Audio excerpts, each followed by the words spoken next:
Well, Libya's Foreign Minister Mohamed Taher Siala has discussed the conflict in his country with security officials in Moscow. Russian Security Council Secretary Nikolai Patrushev has also tabled various counter-terrorism measures to realize lasting peace in the North African nation. For more insight on this story, we're now joined by CGTN's Julia Lyubova in Moscow. Julia, what can you tell us about the outcome of that meeting between the Libyan Foreign Minister and the Secretary of Russia's Security Council?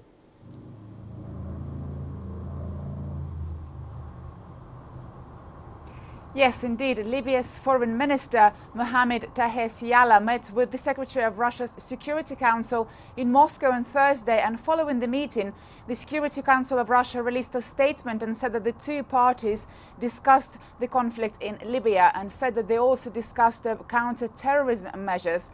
Means of to solve the situation in Libya was the main purpose of the visit by the Libyan Foreign Minister.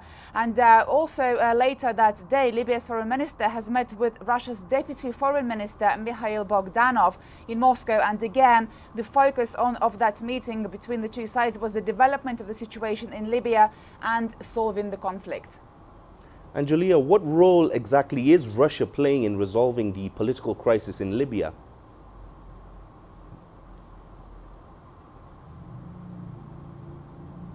Well, Russia is actively involved in the Libya peace negotiations.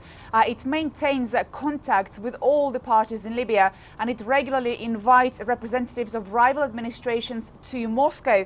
Russian Foreign Ministry previously said that it insists on talks and negotiations between the rival parties in Libya. Moscow also says that the territorial sovereignty of Libya must be maintained, and Moscow calls for international dialogue to solve the crisis. And earlier in April, Russia hosted a Libyan delegation of special government services in Moscow. And of course, Russia is keen on intense cooperation with Libya on countering terrorism, but also it's keen on cooperation in economically and in trade between Russia and Libya as well. All right, Julia, thank you very much for speaking to us. That was CGTN's Julia Lyubova speaking to us from the Russian capital, Moscow.